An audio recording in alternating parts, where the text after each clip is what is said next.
പരമ്പരാഗത കൃഷി രീതികളിൽ നിന്ന് മാറി ചെറുതായി ആരംഭിക്കാവുന്ന നഴ്സറി കൃഷി ഇന്ന് സജീവമാണ്. പ്രത്യേകിച്ച് യുവാക്കളും സ്ത്രീകളും ഈ മേഖലയെ ആശ്രയിച്ച് സ്വയം തൊഴിൽ കണ്ടെത്തി തുടങ്ങി.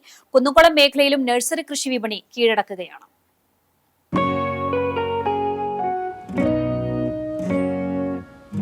അലങ്കാര ചെടികൾ, പൂച്ചെടികൾ, ബലവൃക്ഷങ്ങൾ, ഔഷധ സസ്യങ്ങൾ തുടങ്ങിയവയുടെ ഉൽപാദനവും വിൽപ്പനയും കുന്നംകുളം മേഖലയിൽ വ്യാപകമാണ്.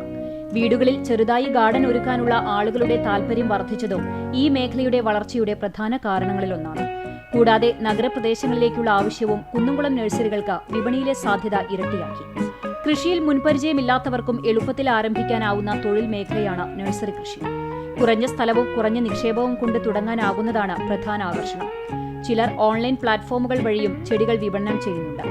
സർക്കാർ തലത്തിൽ ലഭിക്കുന്ന പരിശീലന ക്ലാസുകൾ, സബ്സിഡികൾ, ഗുണമേന്മയുള്ള വിത്തുകൾ, തൈകൾ ലഭ്യമാക്കൽ തുടങ്ങിയവ ആളുകൾക്ക് ഈ രംഗത്തേക്ക് കടന്നുവരാനുള്ള പ്രചോദനമാകുന്നുണ്ട്. അതേസമയം കാലാവസ്ഥാ വ്യതിയാനം മൂലം ചെടികളുടെ വളർച്ചയെ ബാധിക്കുന്ന പ്രശ്നങ്ങൾ, കീടരോഗങ്ങൾ, വിപണിയിലെ മത്സരം എന്നിവ കർഷകർക്ക് ആശങ്കയാകുന്നുണ്ട്. ഗുണമേന്മയുള്ള ഉൽപ്പന്നങ്ങൾ നിലനിർത്താനും സ്ഥിരമായി വിപണി ഉറപ്പാക്കാനും കൂടുതൽ ശാസ്ത്രീയമായ സമീപനങ്ങൾ സ്വീകരിക്കേണ്ടതുണ്ടെന്ന് വിദഗ്ധർ ചൂണ്ടിക്കാട്ടുന്നു. ഇതെല്ലാം മറികടന്ന് ഭാവിയിൽ കൂടുതൽ സാങ്കേതിക വിദ്യകളും നവീകരണങ്ങളും ഉൾക്കൊണ്ട് ഈ മേഖല കൂടുതൽ ഉയരങ്ങളിലെത്തുമെന്നാണ് കർഷകരുടെ പ്രതീക്ഷ.